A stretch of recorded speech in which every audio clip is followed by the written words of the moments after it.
Good morning and welcome to Rising Fridays. We have a great show for you today. I'm Amber Duke, joined by Jessica Burbank. Jessica, good morning. Good morning. Happy Friday, Amber Duke. We have a good show, a couple very interesting interviews for everyone. Yeah, I'm excited. President Biden, meanwhile, is digging his heels in. He doubled down and says he is not stepping down from his reelection campaign. Here he is at the White House 4th of July barbecue. You got me, man. I'm not going anywhere. All right. Comment comes a day after he met with some Democratic governors to shore up support amid growing calls for him to bow out of the race.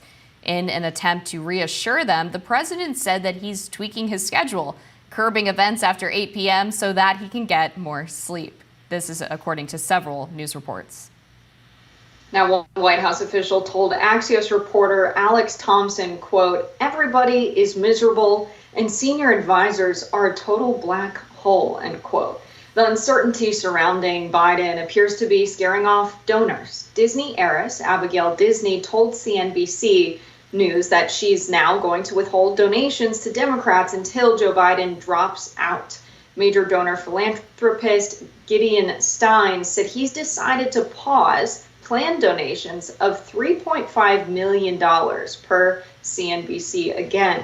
Now, Netflix co-founder Reed Hastings, who's become one of the Democratic Party's biggest donors, joined the chorus of people calling for Biden to relinquish his bid for re-election.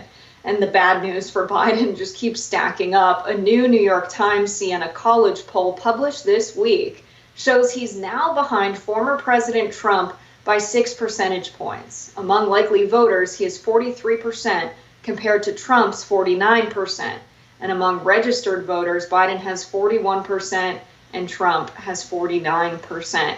So things are not looking very good for someone who is called Sleepy Joe to hear that he needs to get to bed earlier. Also, in that meeting of Democratic governors, rather, he apparently said, "It's just my brain," and the reactions in the room were mixed.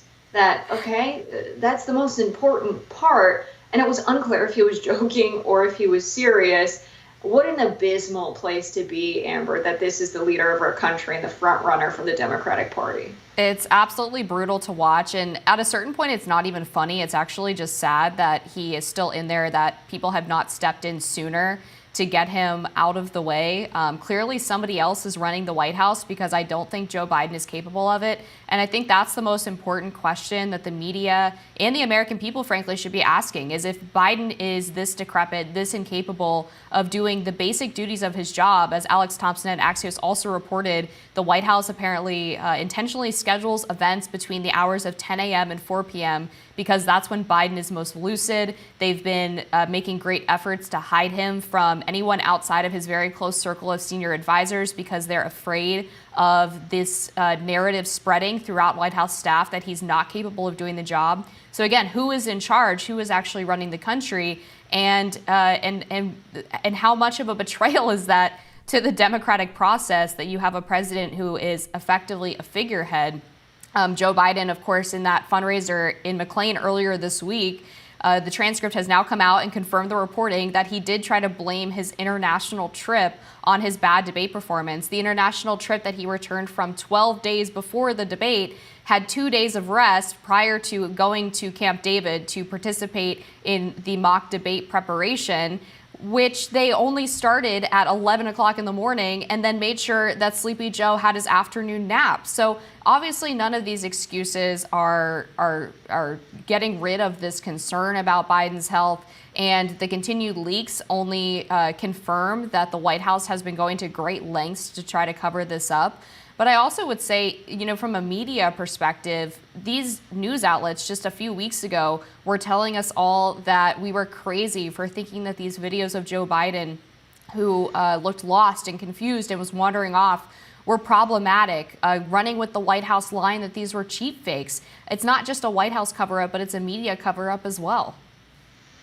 It's interesting to hear coming from the Joe Biden camp that the donors saying this are trying to force him out, that the media is trying to force him out. No one's forcing anything. The media is making commentary on what they observe, and the donors don't want to burn their dollars. They don't want to give $3.5 million to a surely losing campaign. That's how a lot of people see Biden being at the top of the ticket in 2024 in November, when 70%, over 70% of the country rather, sees him as unfit for public office. How can we see this guy as a winning candidate? Sure, some people are always going to be party loyalists and vote for their party. We see this reflected in the polls. But it seems that he slipped away to now it's at the point where Trump's margin of victory is not within the margin of error. And that's a very scary place for the Democrats to be. And they say that it's something he can come back from. But what we're seeing is unprecedented. We've never had a president this old. We've never been at a stage of the campaign where the approval ratings are this low and that many people don't even think he's cognitively fit to do the job. And in the age of social media, people are seeing it play out on screens all day long, every gaffe this guy has. And when we talk to the former press secretary with the Bidens, focusing on Jill Biden, right after the debates, the statement was about how the Bidens handle this sort of thing is that when they feel that they're cornered or they're being pressured into do something, they tend to double down, that that's their personality. It's very scary that a personality trait could cost Democrats the White House and could be running our country into a direction where it is the senior advisors of Biden making the decisions, not the candidate people voted for. Exactly. And the only way that Biden can get away from this perception now that he's unfit for office is to go on a tour of unscripted media events and campaign rallies. And the truth is he's not capable of doing it. So his team would never agree to that because they know that it's only going to make the perception worse. I mean, this is a guy who, after the Robert Hur the Robert Hur report came out, the special counsel Robert Hur saying that he would not prosecute Biden or recommend prosecuting Biden for his withholding of classified documents because he's just a well-meaning elderly man with a poor memory, and no jury would believe that he had the intentional motive to withhold those documents, and they would never convict him, essentially. Joe Biden came out in a relatively unscripted event. He was fuming, he was angry, and he went on to actually make it 100 times worse because he accused Robert Hur of lying. He accused Robert Hur of bringing up his son's death, Beau Biden's death, during the interview, which the transcript later confirmed that it was actually Joe who brought up Beau Biden's death and misclassified the time that he died by several years at least. And then went on to answer a question about a potential ceasefire in Gaza and mixed up the presidents of Egypt and Mexico. So they can't send him out on an unscripted media tour because they're afraid of exactly that same scenario happening. Instead, they have him sitting down for a pre-taped interview with ABC's George Stephanopoulos, who was a Democratic operative. He worked for the Clintons and previously went off on Nikki Haley for saying on his show when she was running for president that she thought that Biden was not capable of lasting another 4 years in office. George Stephanopoulos accused her of not having evidence to support her theory. So they're running to a friendly media interviewer for a pre-taped interview that, of course, could be edited. ABC, due to backlash, has now committed to releasing the interview in full as well as the transcript, when previously they were going to actually release it in snippets, some on Friday, some later in the weekend. I mean, I don't know what they can do at this point because, again, there's no way for them to just send Biden out and have him get rid of the perception because it's not just perception, it's reality. Honestly, at this point, I think about the senior aides and, Biden's team, the folks closest to him, and how it's very likely they're making key decisions that the president should be making, and that it's very likely that they're not telling him to step down because they like the power that they have in this moment, when they get to make far more decisions than if they had a president in the White House that had their full cognitive abilities. That's scary. That's why there's Weekend at Bernie memes with Biden photoshopped on trending on Twitter right now. It's laughable, but it's also extremely sad. And to see pundits running cover is ridiculous. You had Aaron Rupar get into a lot of drama on Twitter. It was hilarious to watch, tweeting things like there's not a single named source in this piece, which depicts that many people close to Biden who have had meetings with him have talked about the cognitive decline for a while. And the journalist who produced the piece responded on Twitter and said, I don't recall you having a problem with any of my anonymous sources who have provided critical information on Donald Trump in the past few years. And that really just highlights the hypocrisy we're seeing here from Democratic pundits, willing to question any reporting that is negative about Biden, but those same pundits did not need named sources for criticisms of Donald Trump or pieces of information that looked bad for his candidacy. And so it's just sad to see the hypocrisy play out in full time as well. And who are you running cover for? The senior aides that are running the White House? Yeah, it's a great question. And I also think the Democrats might be hesitant to replace Biden on the ticket because they also recognize that this is not a November problem. This is not a next 4 years problem. This is a right now problem. And if they acknowledge that Biden is not well enough to complete the campaign, then he's not well enough to be president, then you have to invoke the 25th Amendment and get this guy out of office and have Vice President Kamala Harris take over. Obviously, the Democrats don't want that to happen. But I think that's the type of situation that we're dealing with right now, where you can't just argue that Biden needs to go because he can't beat Trump, because that would be taking a choice away from the primary voters, which would be anti-democratic. You have to say that Biden has to go because he's not mentally well enough to do the job, which again is a 25th Amendment territory argument. So I think that they're trying to be very cautious and tiptoe around the reality that he is just not up for it, that he's not cognitively well. But nobody will outright admit it. Even the Democrats who have called on him to step aside have all made it about saving democracy or beating Trump, but none are willing to admit the truth about Joe Biden. Absolutely. And you have key officials, Clyburn, key pundits, major donors, all saying that this is what they want from the Democratic Party. The people who prop up the Democratic Party with strategy, with dollars, these are the people questioning the campaign, the people you can't run a campaign without. And so this is going to have to come to a head at some point soon. A lot of people were assuming it would be, this week, with either Wednesday or Thursday. Biden called a meeting of a lot of the White House staff, and many people were expecting some indication that there would be a baton pass to maybe Kamala Harris, or the Democratic Party would go through a process of deciding who the delegates would support at the convention. And instead he doubled down and said, I am still running. I'm not going to end my campaign. I'm going to keep going all the way through November.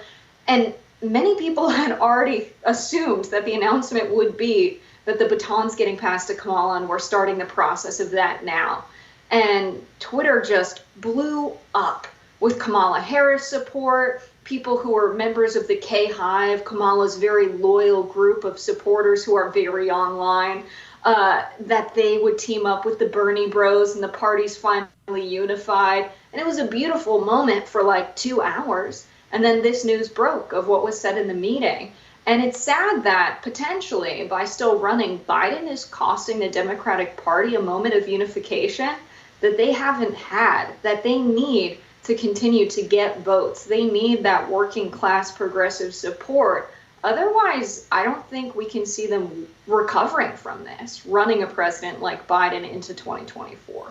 Yeah, and if they are going to push it out, they have to push him out, rather. They have to do it soon, because the Ohio ballot, they need to provide their name for the nomination in just about a month from now. I believe that's August 7th is that deadline. So they don't have much time to sort this out. Of course, we're going to continue to follow this story with all of the latest developments right here on Rising.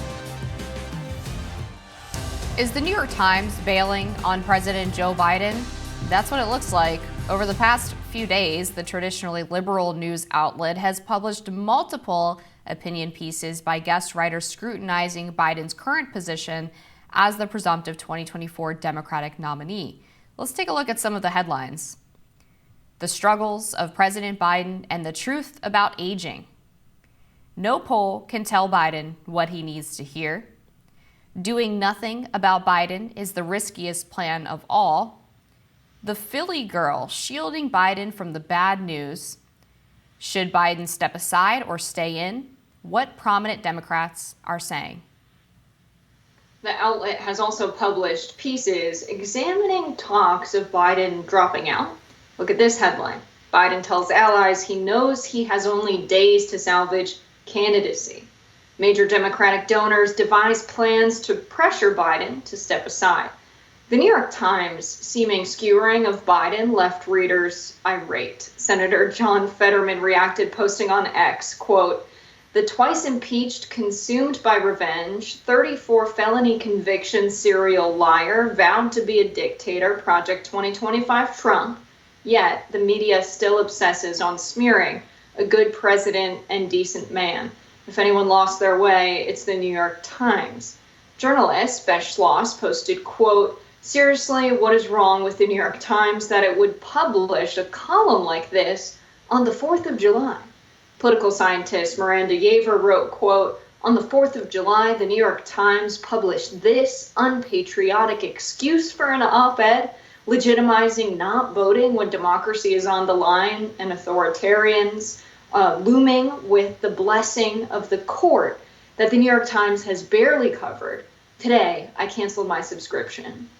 Well, happy Independence Day to you. You are now free of the New York Times. I don't think that the New York Times is far off with their take. I mean, this is not a radical thing to say that someone that over 70% of the country believes cannot run it should not be president. That's not a crazy thing to say. The New York Times is doing the Democratic Party and the liberals a service by saying, hey, we should push them out. That's their role as a newspaper, to publish op-eds even on holidays. Yeah, exactly. I think we should obviously be, I guess, not applauding, because I never want to applaud the New York Times, but giving them a little bit of positive reinforcement for finally telling the truth. I mean, this is the same paper that 2 weeks ago was running cover for Joe Biden and going along with the idea that the videos of him were cheap fakes. They were describing the videos as manipulated or selectively edited and part of a right-wing smear campaign against the president. Now they are admitting what we all know to be true. And it's quite funny to watch their subscribers have this meltdown about it, because the New York Times for the past, 5 to 10 years has decided that for the health of their paper, to have loyal subscribers, that they are going to market their news towards basically liberal wine moms and aunts and terminally online left liberals on Twitter. And they have succeeded at that. They've been successful when a lot of other print publications have been doing poorly. But the trade-off is that when they do anything that is seen as anti-Democratic Party, they get these little meltdowns all over social media where people claim they're canceling their subscriptions and they're never going to read the New York Times again. And they've been simultaneously accusing the media of not being harsh enough on Donald Trump, which, if you've read the New York Times, you know is totally bogus and a ridiculous thing to say. But it's just insane to watch, the media do one modicum of criticism of the Democratic Party and of Joe Biden, and suddenly they're considered to be like right-wing rags. I mean, it's just crazy. And the Times, by the way, I just did a quick search. In the past 3 days, at least 8 pieces on the Supreme Court.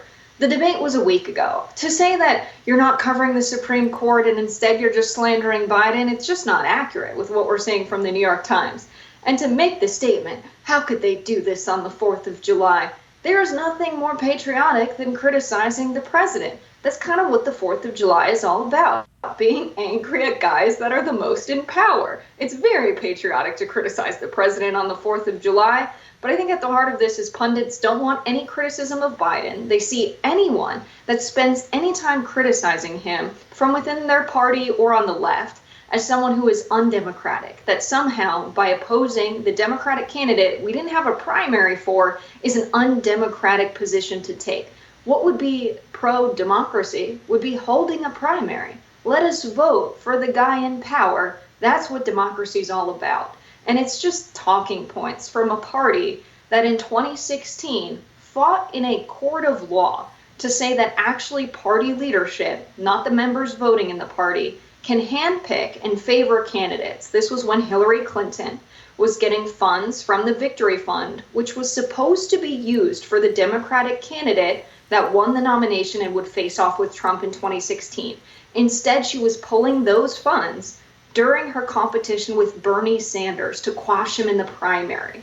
They deliberately decided to pick the candidate that would win, and the court of law ruled that actually it's party business, that they do have the right to do that. So how can this same party preach democracy and you have to vote for us or else and call that democracy. It's just ridiculous. And of course, John Fetterman is right on board, and a lot of the darlings of the establishment are right on board with it. But I think even the more mainstream centrist members of the Democratic Party are kind of sick of that talking point. I am curious about Fetterman's, I guess, newfound loyalty to Joe Biden. He's been one of the most vocal voices defending him. I mean, the best guess that I have is he sees some parallel with his situation through his stroke recovery and then his time at Walter Reed treating clinical depression to what Joe Biden is going through. But the difference, obviously, is that Fetterman's conditions were recoverable. If Joe Biden sincerely has dementia, his is not. It's actually only going to get progressively worse. Now, on the media aspect of this, too, I mean, I'm so disturbed by how the media is trying to pretend that they didn't know until the debate what Joe Biden was like. The New York Times executive editor, Joe Kahn, sent a memo to staff a couple of days ago that said there's ample speculation online about what the news media did and didn't do with respect to covering the president's age. We have stayed on that story at every turn, always with nuance and context through today's outstanding report. Well, 2 weeks ago, they published a headline, "How Misleading Videos Are Trailing Biden as He Battles Age Doubts." A flurry of recent clips, many of them edited or lacking context, laid bare a major challenge for the president as he tries to persuade voters he has the energy for a second term. So they weren't on the Biden age story in any sense of truth-telling. They were on the Biden age story to run cover for the White House. And Semaphore has an article out from Jill Abramson, who was a former executive editor of the New York Times. And she claims again that the White House was engaged in such a masterful cover-up that the media they couldn't possibly know. All of these people who claim to be so well-sourced in the White House couldn't possibly know that Joe Biden's health was fading. But then she goes on to admit in this piece, contradicting her own argument, that people didn't push hard enough to get the story because they did not want to be accused of helping Donald Trump, because apparently that's the job of the media now, is to make sure the bad guy doesn't win. And CNN admits in an article, a reporter told CNN, someone who works at the White House, who is a White House press corps reporter, says, "I think some folks are left to conclude that these stories are too painful to report or that they should pick their spots more. It's clear the age stories have angered the White House and the liberal Twitter sphere the most." So actively admitting that the media did not dig into questions about Biden's age, despite massive concern from the American voters, because they were worried that the White House and Twitter were going to be mad. They have completely abdicated any responsibility, any duty they have to informing voters, to holding people in power accountable. They abdicated their most basic responsibility as journalists. None of these people should have jobs. These outlets shouldn't exist if they can't do the basic job of asking basic questions about the most powerful person in the world. Yeah, I think this is the classic case of people who are, pundits, people who pay attention to Democrats, people who are Democratic strategists, being so fundamentally disconnected from everyday people that they think they can gaslight them somehow through strategic messaging campaigns and putting Biden on the campaign trail and having him perform slightly better than he did on the debate stage, that this will repair what they saw. It's a classic case of don't trust your lying eyes, which everyone was joking about. Like, I'm not saying don't trust your lying eyes, but I am saying that what you saw is not a big deal. I'm going to make up your mind about what you saw for you. I'm not going to tell you didn't see it, because that would be, disrespectful and questioning your intelligence. And then they just do precisely that, but in a different way. That is why people are sick of the uniparty. That's why people are sick of the classic politicians we've had. And I think that's exactly why people support populist candidates like Donald Trump, because they're not willing to tell people something that's contrary to the evidence in their everyday lives. And so trust the polls, trust the data that shows the majority of people don't think this guy's fit for public office. Can you expect people to show up on election day and cast a ballot for someone they don't believe can be the president? They need someone else in office before it comes to the point of people casting their ballots. And the Democratic Party is just ignoring what people are telling them at this point, and they're getting in their own way. They're letting their own egos and belief that they control the party and they control American politics get in the way of them actually winning an election by earning votes instead of demanding them. Yeah, and it's true that the White House was mad when people asked questions about Biden's age. Of course they were. James Rosen at Newsmax was one of the first reporters to ask about this back in 2022, and he was blackballed from reporting on the White House. And none of his press colleagues stood up for him, the same ones who now claim they had no idea what was happening. Biden had an incident in September of 2022 where he shouted out Congresswoman Jackie Walorski, who had passed away months prior. And Alex Thompson at Axios is now reporting that it was on Biden's teleprompter at the exact moment he shouted her out in the audience that she had passed away. So the truth was right there in front of him for him to see that she was not there because she was dead, and he still tried to find her in the crowd. That was in September of 2022. We are now 2 years on from that, and the media is going to throw their hands up and say, oh no, we totally didn't know. It's obviously total. What they're doing is they're trying to claim that they are stupid or bad at their jobs because they don't want to admit that they lied.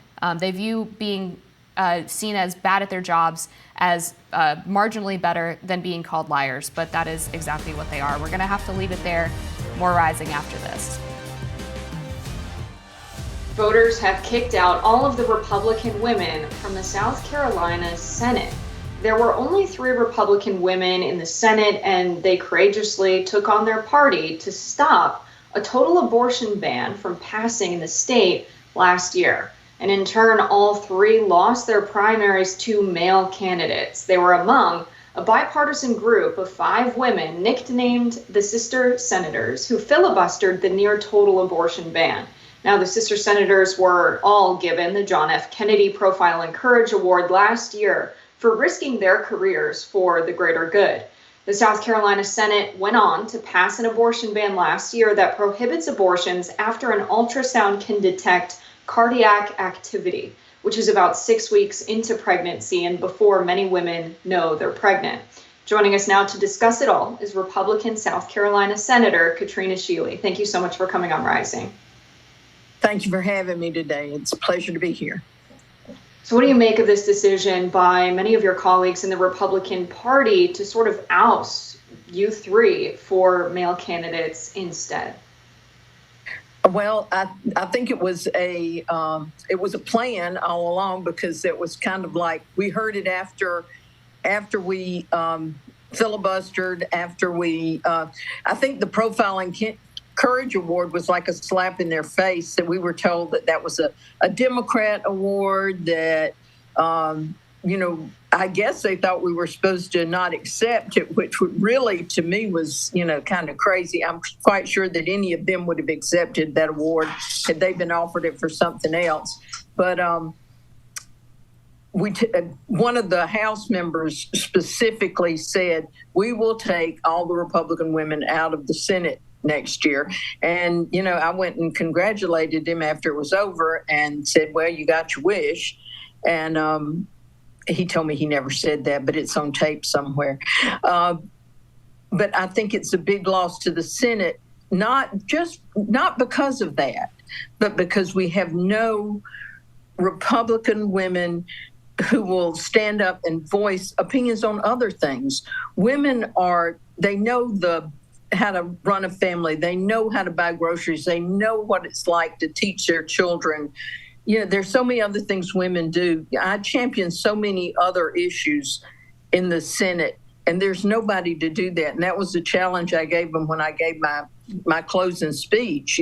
Who's going to do all those things that I did? Who's going to do that?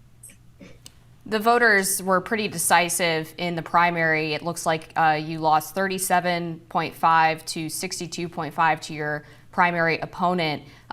This is not just the party bosses wanting you out, but the voters saying that they don't agree with your position on abortion. It sounds like that was a 5% turnout in the runoff.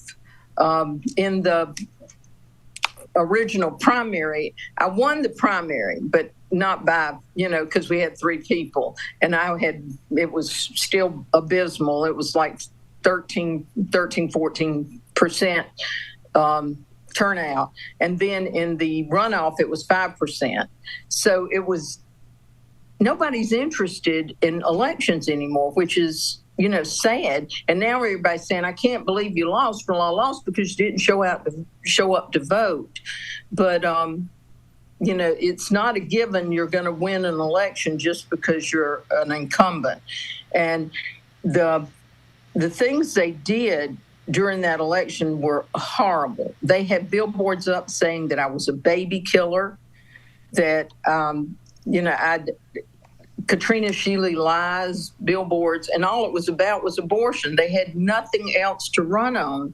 And people just didn't look at my record. My record is clear that I'm for so many other things. I've restructured DSS. I've saved children's lives. I haven't killed anybody. And, it's just sad. It's a sad state of affairs, not just in South Carolina, but across the United States. This is what we've come to. Are children in South Carolina any different than children in California or, Michigan or New York? A little girl that gets pregnant in South Carolina is going to have to carry a child to term because Uncle Joe raped her. Is that the way we want South Carolina to be? And I don't think it is. Right. This is a district that you represent just outside of Columbia. I'm sure this is one of the districts that the Republicans are afraid could turn blue at some point. Now, typically when you have an incumbent candidate, you have the party supporting their incumbents. Did you see your colleagues endorse, this male primary challenger? And did you see the party throw their resources behind the male primary challenger? Or was this sort of insurgence within the party that didn't have the state party support? Well, the state party didn't actually endorse anybody. The caucus, the Republican caucus within the Senate, supported me because they realized, the work that I do.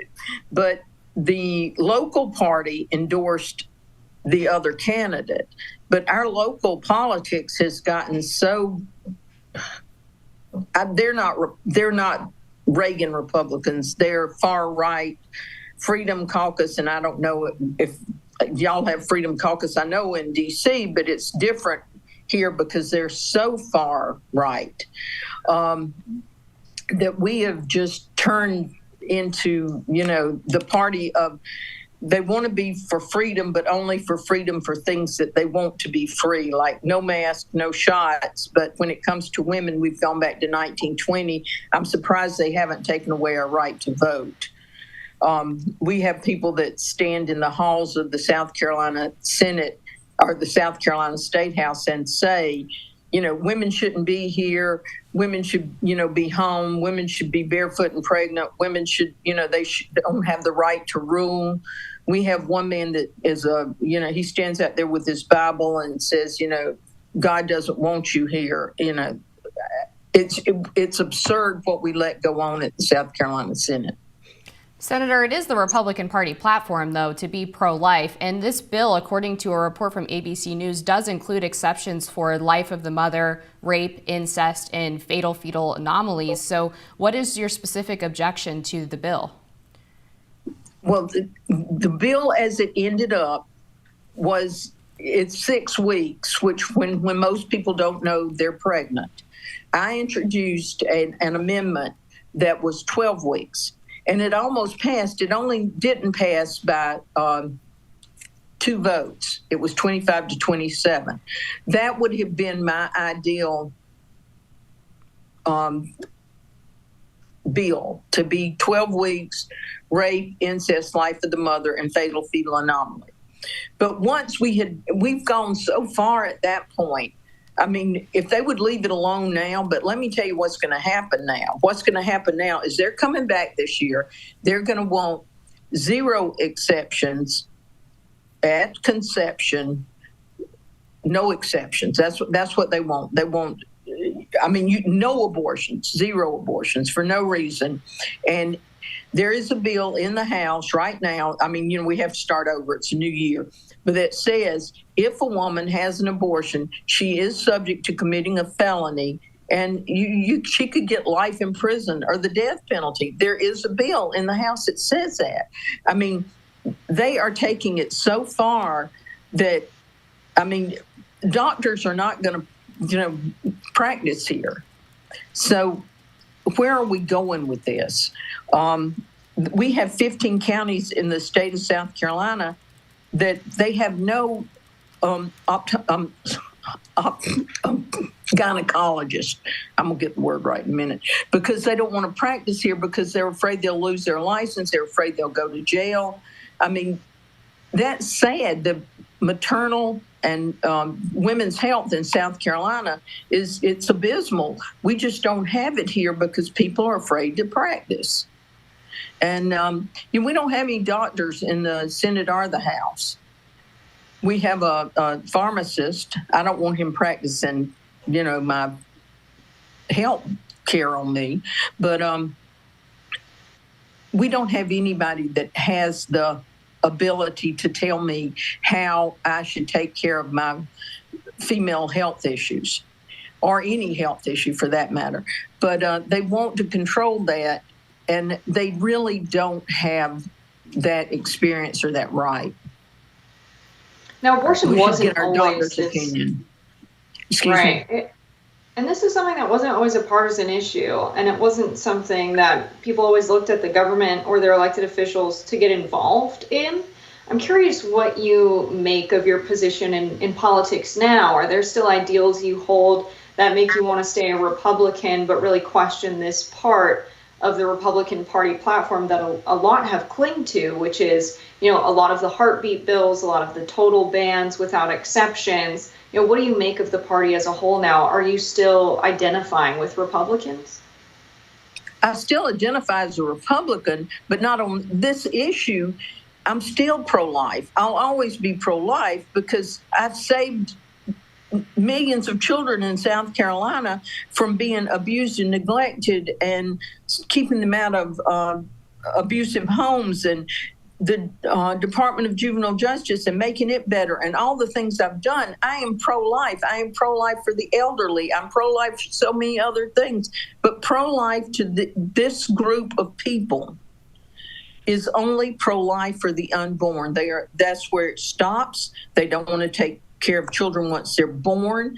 They don't want to take care of anybody but the unborn. And they will not help with feeding children. I have a bill out there to feed children in school. They wouldn't pass that. They don't care about you once you're born.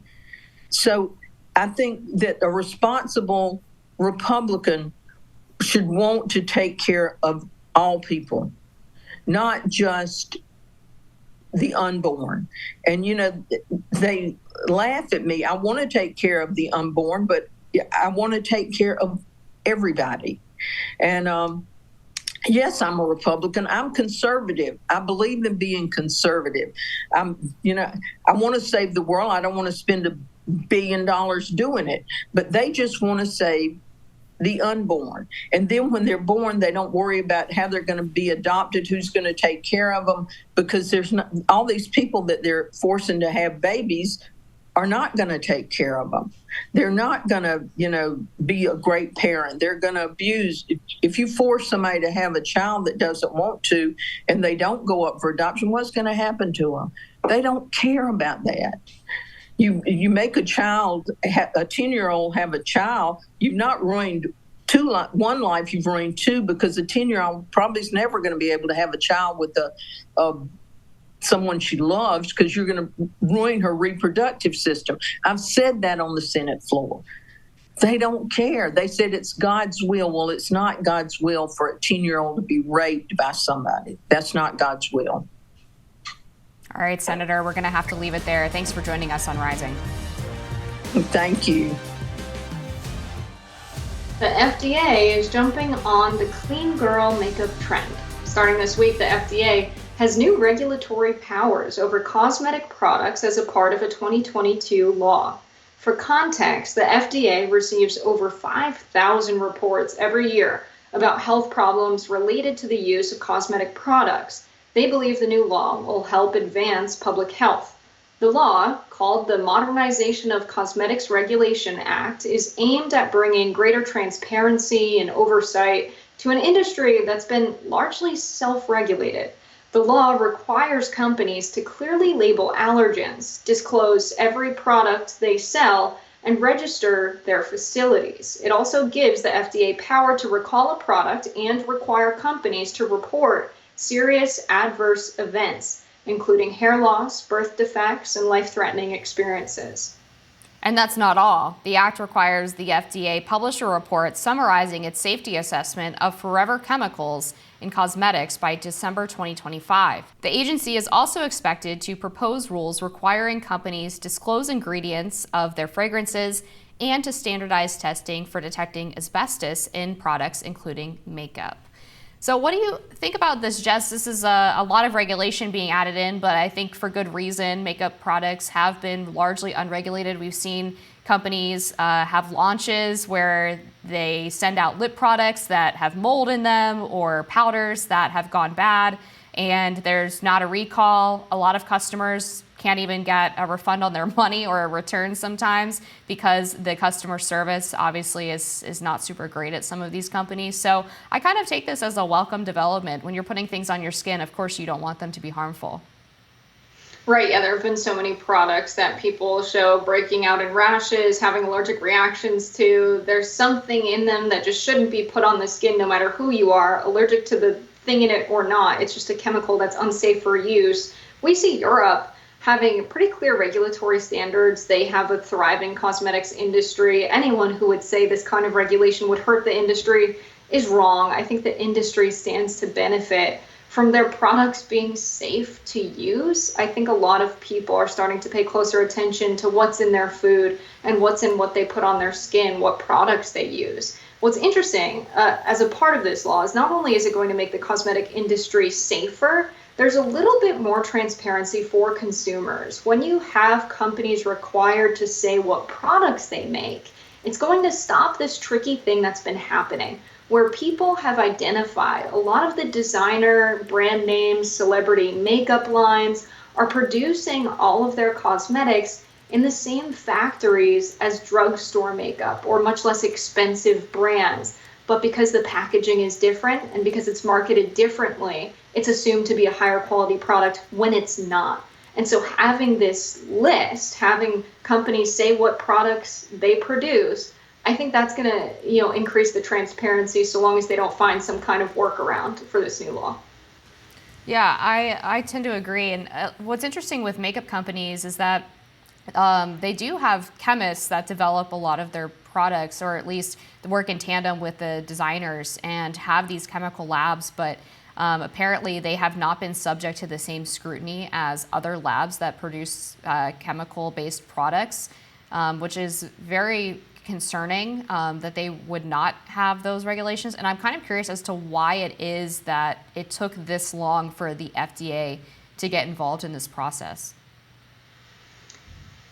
Yeah, I think I have that question as well. I mean, you have so many people who are in the revolving door of the FDA and big pharmaceutical companies and big agricultural, conglomerates. And so to see them turn their attention to the cosmetics industry is interesting.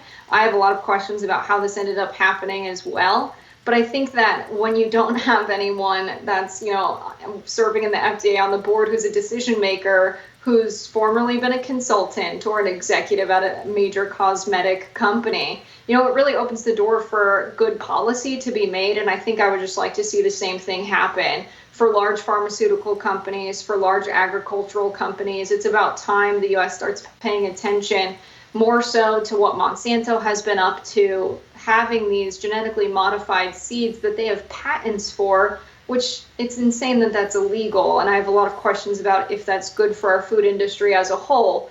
But to have their seeds blow onto other farmers' fields and Monsanto suing small farmers into bankruptcy and then buying up that land is just a horror story, what we've seen in corporate agriculture. And so I'd like to see the FDA, take a regulatory stance that protects consumers, but also protects the industry as a whole.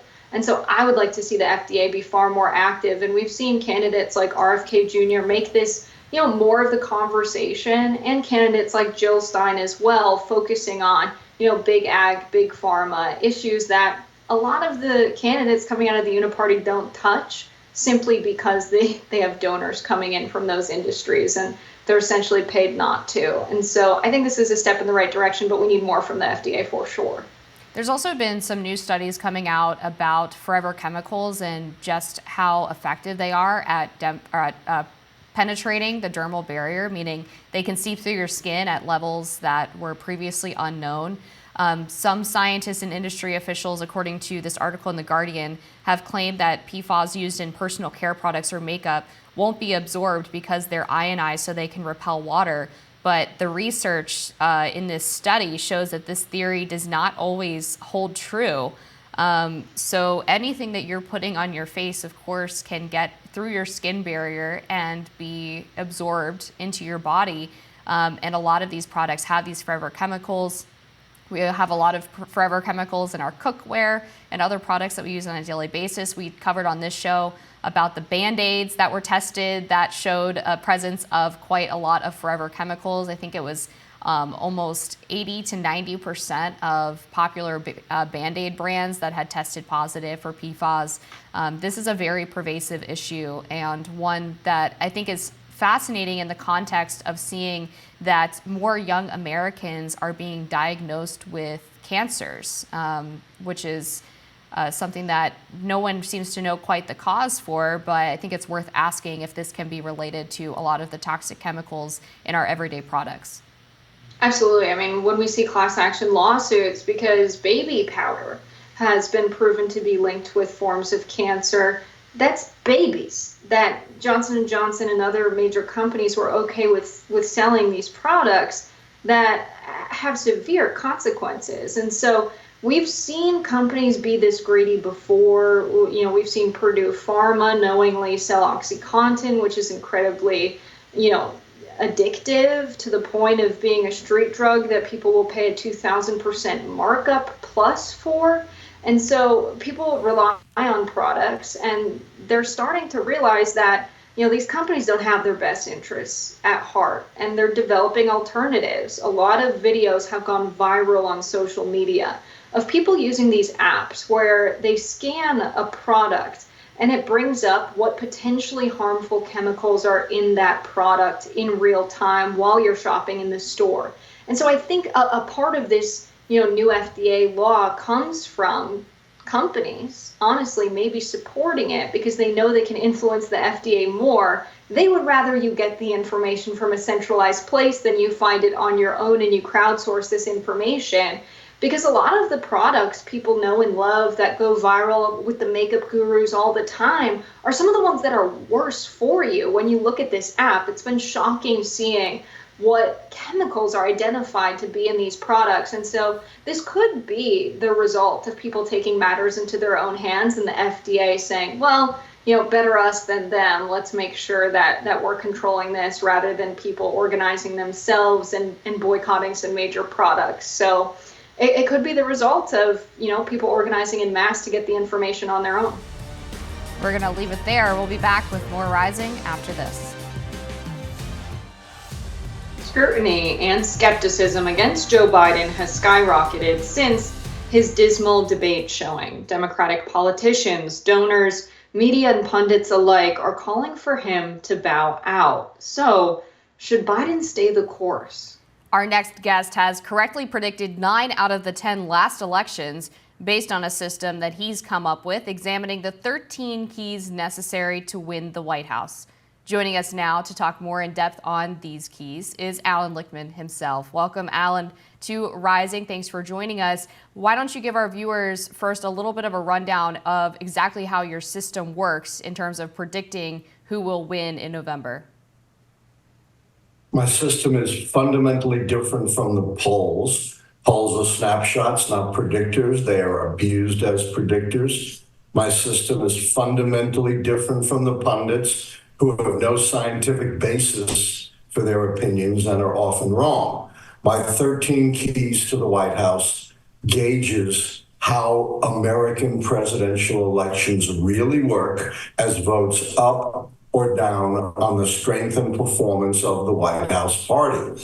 And that's what the 13 keys measure. They look at things like midterm election results, incumbency, third parties, internal party contests, long and short-term economy, social unrest, scandal, policy change, foreign military policy, successes and failures, and only 2 keys have anything to do with the candidates. And they're very high threshold keys, assessing whether the incumbent and challenging party candidates are those once in a generation inspirational candidates like Franklin Roosevelt or Ronald Reagan. And the way this system works is if 6 or more of the 13 keys go against the party holding the White House, they're predicted losers. Any 6. It's a totally nonlinear, unweighted system. Fewer than 6 negative keys, the party holding the White House is a predicted winner. And by the way, I would say I predicted 10 of 10 because 2000 was a stolen election. Al Gore should have won Florida going away based on the intention of the voters, as I proved in my report to the U.S. Commission on Civil Rights, which you can still consult. It's on their website. So it sounds like this sort of predictive model, if you will, is one that operates with an output of either Democrat or Republican victory, that either a candidate from the 2 major parties gets in office. How does this election measure up, given that we have a pretty viable third-party candidate, RFK Jr., and then we have Jill Stein and Cornel West getting about 6% of the vote as well?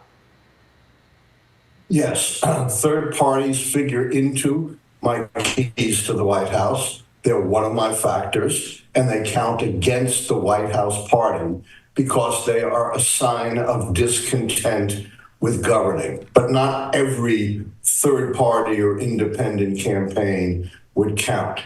In developing my system, I went all the way back to the horse and buggy days of politics, the election of Abe Lincoln in 1860, and prospectively, my system has worked since I predicted Ronald Reagan's reelection in April 1982, nearly 3 years ahead of time, when the nation was in the midst of the worst recession at that point since the Great Depression, and Reagan's approval ratings were 43%. So you see how I can very much go against the polls. And typically what I've found, a third party really counts if it gets at least 5% of the popular vote. But I don't know that, obviously, in advance. So I have the Lichtman rule of halves because of the Lichtman wasted vote syndrome. I love you, RFK Jr., but you can't win, so I'm not going to vote for you. So it's the only time I use polls because I have to.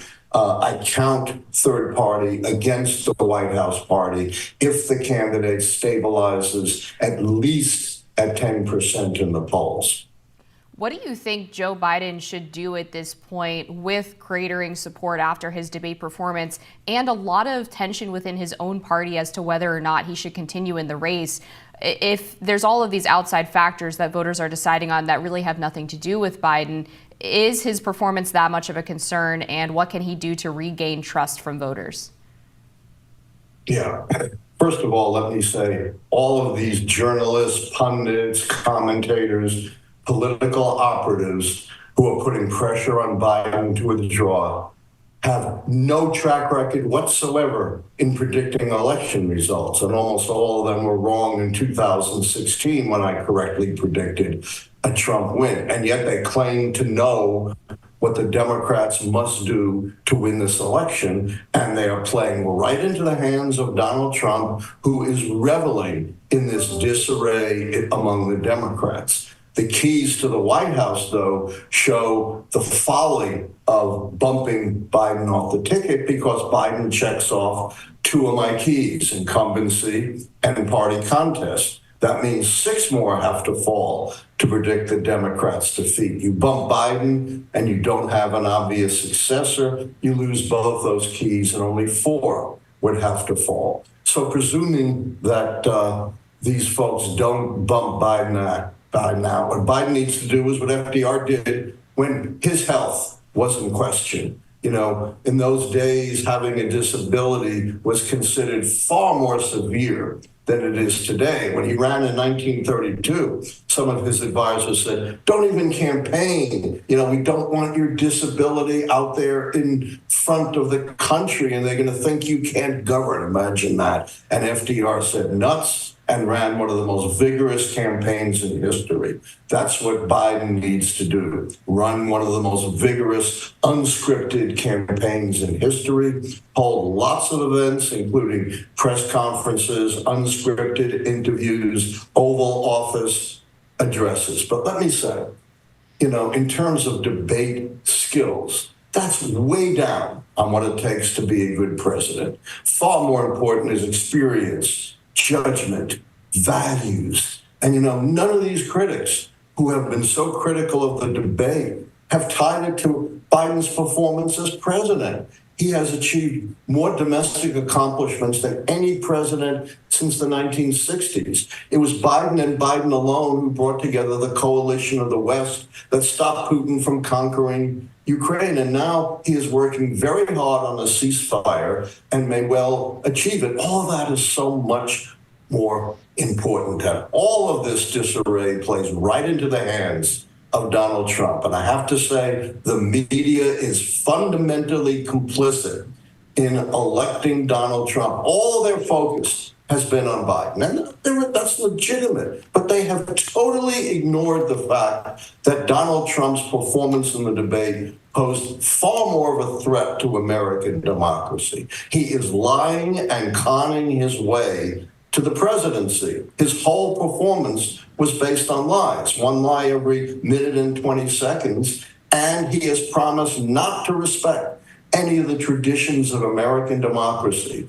including being a dictator on day one, and every dictator in the history of the world who's been a dictator on day one has been a dictator forever. Why has the media ignored that and just focused on Biden's debate performance? There's an old saying, it's not just the evil people who wreak havoc on this world, it's the good people who don't do enough to stop them.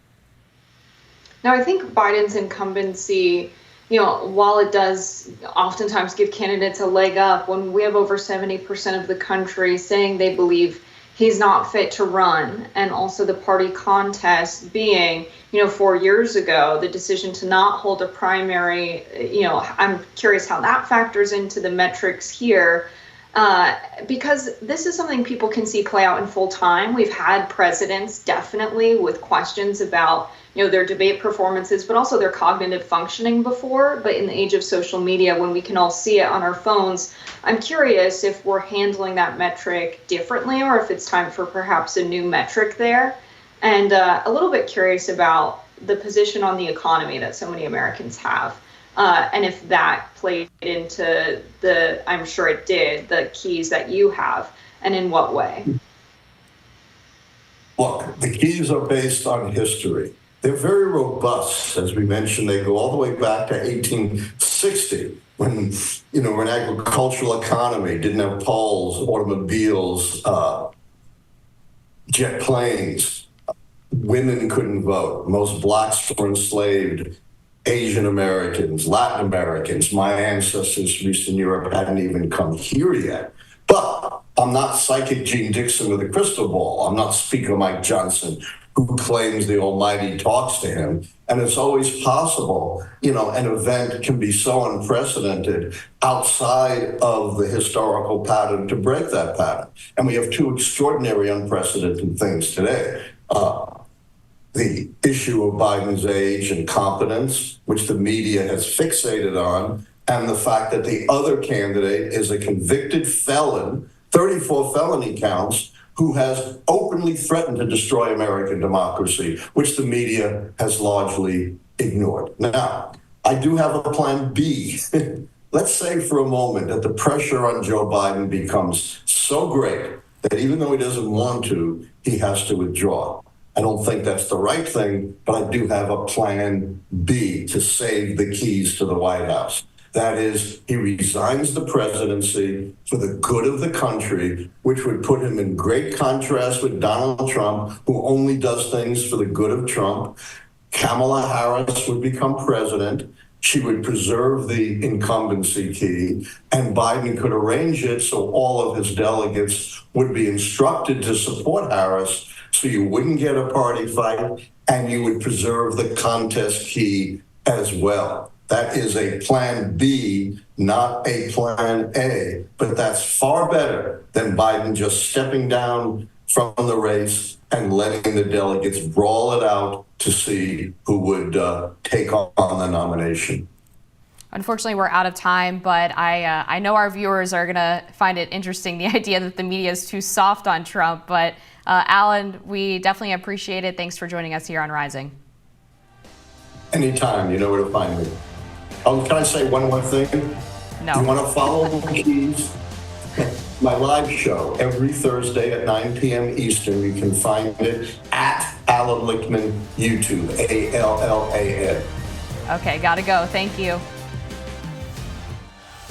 3 incidents of shark bites were reported on the 4th of July holiday, one in Florida and the other 2 in South Padre Island in Texas. While the Sunshine State is known to have a higher number of shark bite incidents in the country, it's certainly less common in the Lone Star State. A Texas Department of Public Safety helicopter took video of 2 sharks near South Padre Island Beach, where one victim was taken to the hospital after sustaining a serious injury from the bite. While no fatalities have been reported, the 3 encounters are part of a bigger trend of shark attacks. They're increasing, and the sea's most dangerous predators are coming closer and closer to shore. Here to break it down as to whether beachgoers are right to freak out over sharks is John Bruno. He is an ecologist, and we appreciate you being here, myself in particular, because I happen to be going on a beach vacation that I'm leaving for this evening in Delaware. So I would love to know if we are right to be concerned about these rising incidents of shark bites, and just how quickly are they increasing? No, you should be fine. I wouldn't worry, to be honest. Your chances of being bitten by a shark are extremely low. You know, you're much more likely to win the lottery or be crushed by a vending machine. It's unclear, honestly, whether there's a trend. This year, shark bites so far are up. They were actually down last year compared to 2022. So, you know, we have an anomalously increase this year. But yeah, we don't know if it's going to be sustained or even like what's causing it. Is it possible they're mad at us? It's something we did. Are they in cahoots as well with the orca whales? No. Let's hope not. I don't think they're mad. They might be hungry. So one of the main impacts of climate change to ocean ecosystems is reduced food supply. Basically, warming is increasing the layering of the upper surface of the ocean. That decreases nutrients that reach phytoplankton. Phytoplankton are, of course, the basis of the food web. That leads to starving of the zooplankton and the fishes that eat them, and so on. So it impacts the entire food chain. So one of the big losses we're seeing are top-level predators, including things like marine birds, marine mammals, large tuna. So it's plausible that sharks could be being impacted by climate change in that way. But we definitely don't have conclusive evidence to, support that hypothesis yet. Is there anything that humans can do to prevent themselves from encountering a shark while swimming in the ocean? I've seen suggestions that staying away from really murky water might be a good idea. Usually you can see sharks if they're in the water right offshore. You can see their fins coming out. So I wouldn't go in those conditions. I personally avoid murky estuarine water, especially here in the mid-Atlantic, the Carolinas, Delaware, Maryland, where bull sharks can be on the shore. But then again, I regularly surf in North Carolina, despite the fact that there are sharks there, and people occasionally get bitten because, again, it's extremely unlikely you're going to be harmed by a shark. And so is there behavior people can use while swimming if they see a shark? What would the appropriate response be to avoid either getting mistaken for being a seal if you're in a wetsuit or something like that, or a threat or disturbing the shark? Is there something people can do to avoid disturbing them?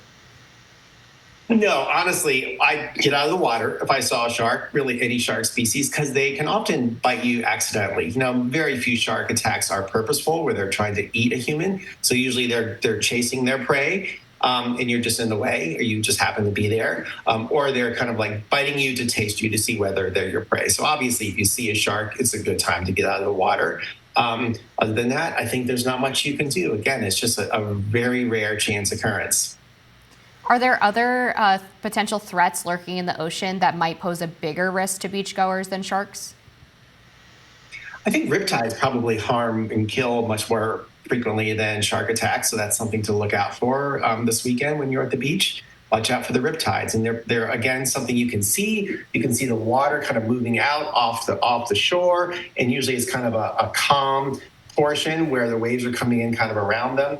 So yeah, avoid riptides. And there's all kinds of good information online you can look up if you want to figure out like where the riptides are, where safe places to swim are. And obviously pay attention to what the lifeguards are saying. So they'll usually have flags up in portions of the beach where there are riptides that are active.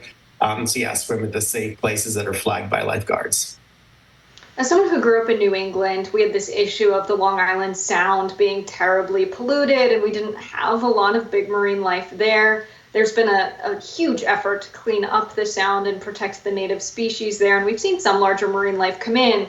But I think about, folks over at Cape Cod and in Massachusetts seeing increasingly more great white sharks. I'm curious if related to climate change or shifts in patterns of people not whaling anymore, not polluting as much, are there permanent changes in where some of the sharks are dwelling or larger marine life is dwelling? Yeah, so the big thing going on Cape Cod with great white sharks is being driven by their prey. So their main prey are seals, and harbor seal populations are recovering quite dramatically now. So, there's harbor seal populations where they haul out onto the beach to rest, where there could be hundreds or thousands of them.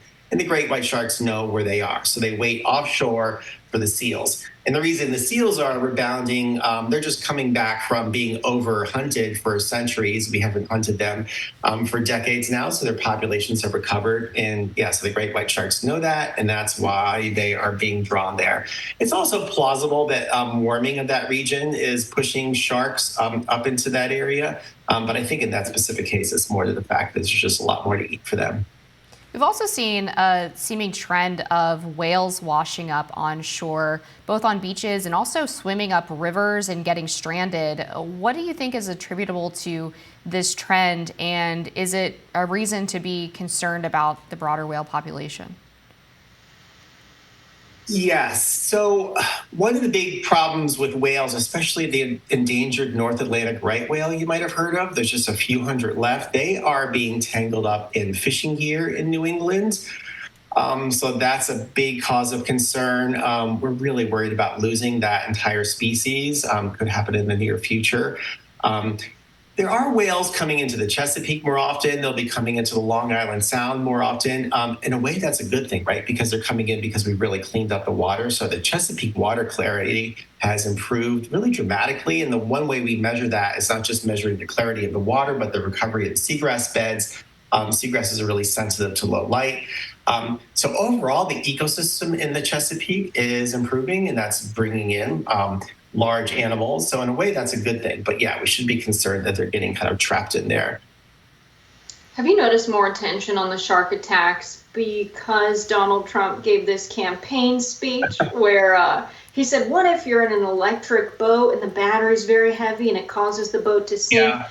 And then there's a shark a few yards away. He kind of questioned what marine biologists and ecologists are saying about shark attacks. Have you noticed people asking more questions or a resurgence in media inquiries since that happened?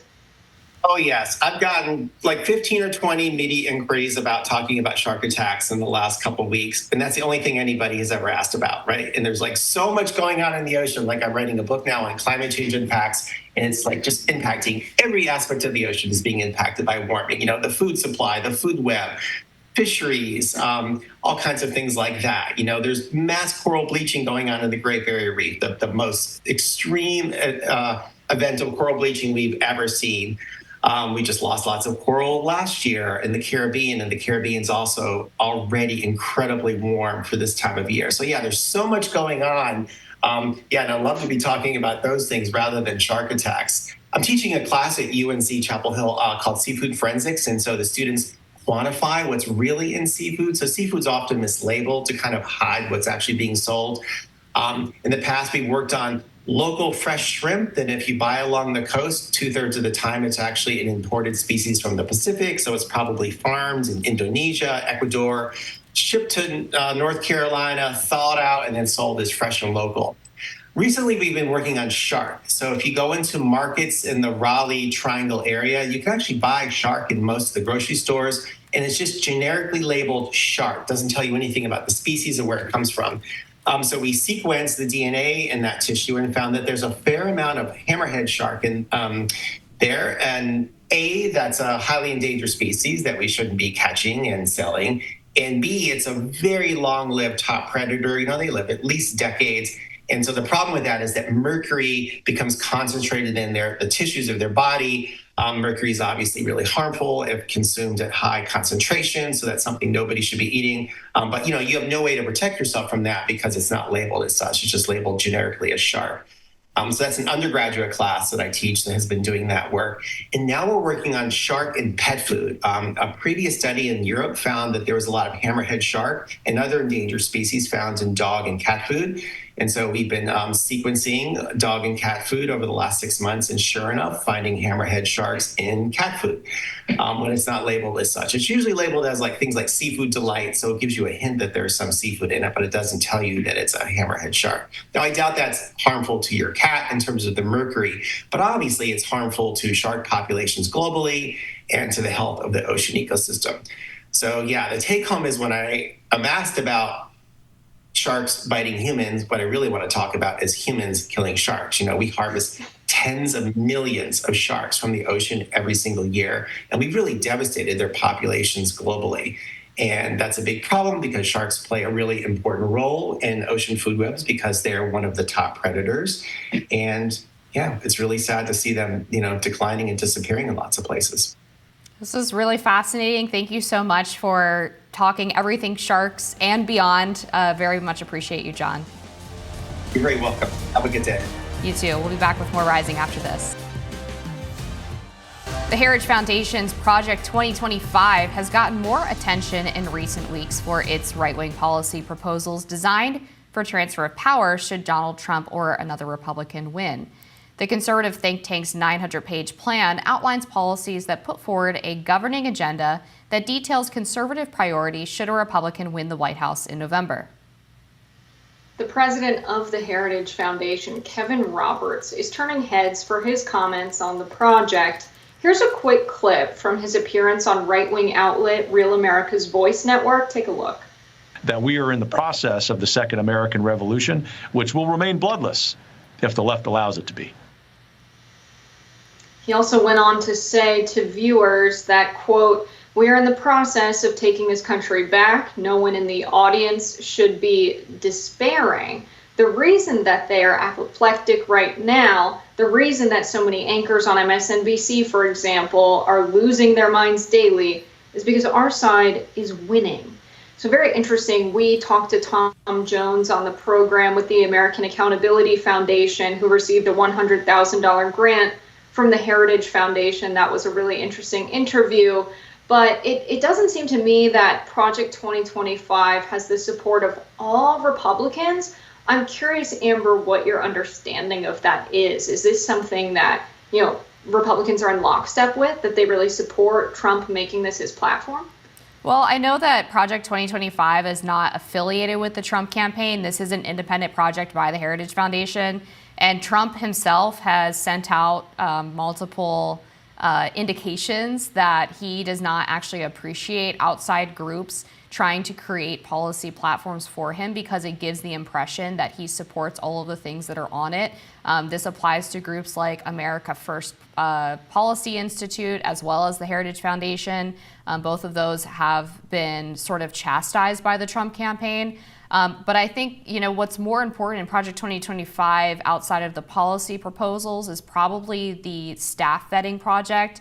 They are basically taking applications and resumes from, I believe, tens of thousands of individuals who would potentially be called to serve in a Republican administration and making sure that those people abide by certain conservative principles and values. I think if Trump were to win office, that would probably be a more it would probably be something that he would be more interested in aligning himself with or using as a tool to staff an administration than he would be necessarily looking at the Heritage Foundation for exactly what policy positions he's going to take in office. Yeah, I think my concern with it is that it seems from what Tom Jones said that a lot of the positions that they're targeting, I can't speak for the Heritage Foundation, but of course the Heritage Foundation's funding the AAF.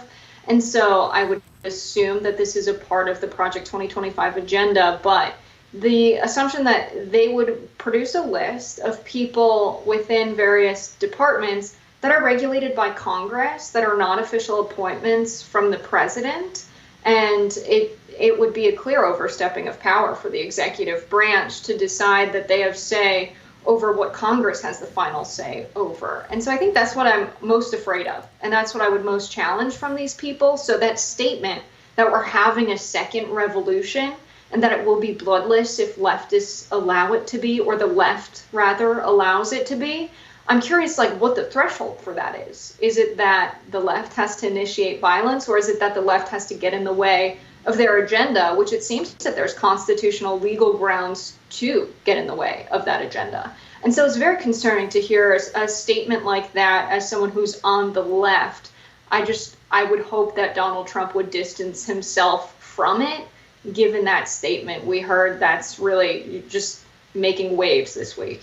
Yeah, I know Kevin Roberts fairly well. I know he responded to the criticism of that comment on his X account. He said the following: Americans in 2024 are in the process of carrying out the second American Revolution to take power back from the elites and despotic bureaucrats. These patriots are committed to peaceful revolution at the ballot box. And he went on to say, unfortunately, the left may not allow a peaceful transfer of power. As we saw in 2020, organized groups on the left have the capacity to riot violently, take over cities, target Supreme Court justices with violence and death threats, and weaponize taxpayer-funded agencies to target their political opponents. So I think what he is getting at in that comment that he made on Steve Bannon's War Room is that he believes that the left could react violently if Donald Trump wins office. We did see riots after he won the first time around in 2016 on Inauguration Day. So I took that comment as a comment meant for in self-defense, and not that they're going to use violence to carry out their agenda against people who are behaving peacefully or just peacefully protesting. At least that's what I would come to understand just knowing Kevin Roberts as a person. I would also say on the question of their goals for ridding the federal bureaucracy of individuals who are committed to opposing political agendas that they don't like. I mean, I think that is more democratic than the alternative, which is that you allow people who are unelected, who are call themselves civil servants, working to undermine the policies of an individual who was elected, the president, and the cabinet officials that he selects to carry out his policy agenda. And unfortunately, it has been the case that there have been federal agencies and employees within who have done intentional undermining of Trump's agenda the first time that he was in office. I mean, we had people writing op-eds about it in the New York Times. It's not just something that they're worried about, but something that has happened in the past. And I don't think it's unreasonable to say that if people are not willing to do their job, which is to carry out the policies of the executive branch, then they shouldn't have a job. I think it's very interesting that the framing from Project 2025 executives like Roberts is that they see this as taking the government back from the elites. And this is, so in support of a candidate who decided to cut taxes permanently for corporations, allowing their profits to increase 50% while most Americans are struggling to make it paycheck to paycheck, to defund the Board of Education. That would severely harm working families that depend on public schools to get by. And so I think it's dangerous to say that our goal is to take the government back from the elites, when in reality, this would be a huge power grab for the elites. The people that support the Heritage Foundation are some of the wealthiest people in the country. And a lot of these policies that they've put forth on their 2025 platform would really hurt everyday working people and would benefit people who own large private companies that would have to step in and fill the gap when you gut public programs and public goods. And so that's, if you're someone who supports populism, if you're someone who's questioning the elites, you should also be questioning Project 2025, because having someone come into public office as the president and have the power to simply fire people or intimidate people out of their positions that are in departments that are subject to the regulation of Congress, not the executive branch, that's a huge power grab for the executives. And so I think most people don't want big government in the sense that they don't want there to be authoritarian power in the US. And the more we question the authority of our elected officials in Congress and just hand that to whoever's in office as president, think about if you had a president you didn't agree with. Would you want them to have that power? And so I think Project 2025 really jeopardizes the checks and balances that are built into American government in a way that makes me really concerned. I would just push back a little bit on that, because the checks and balances are supposed to be between the three branches of government, not within the executive branch on itself by people who are not elected to those positions. This comes at the same time that we've had the Supreme Court overturn Chevron deference, which gives a lot of power to unelected bureaucrats by if somebody takes a challenge to court over the implementation of a law passed by Congress, saying that the federal branch, the executive branch and federal bureaucrats have interpreted it wrongly, the deference would go to them and their interpretation over the person who is filing the lawsuit. So I thought that was a great win, actually, for making sure that people have more power.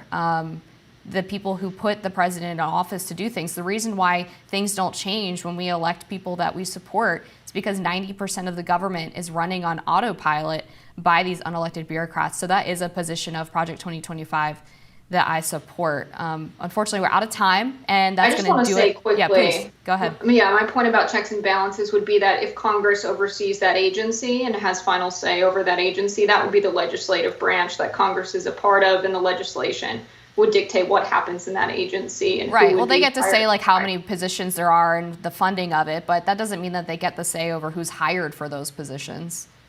They would have the final say more so than the president of the United States, given that they're responsible for governing the program with legislation and providing funding to these programs. They would have more say over who the personnel and staffing are. It would be, the oversight committee would have to review that. Okay. The Congress does, of course, provide funding for the agencies and determine the number of positions or the laws that those agencies have to carry out, but it has always been the power of the executive branch to appoint people to carry out those rules, and the executive branch to determine how legislation should be enacted through federal rulemaking. But I guess we'll have to disagree on that one, and it's going to do it for us this week on Rising. It was great being with you today, as always, Jess. Another good Rising Fridays. I'll see you guys next week on Monday and Tuesday. Be sure to like, share, and subscribe so you never miss any content. And for those of you who like to listen while on the go, we are now available anywhere you listen to podcasts.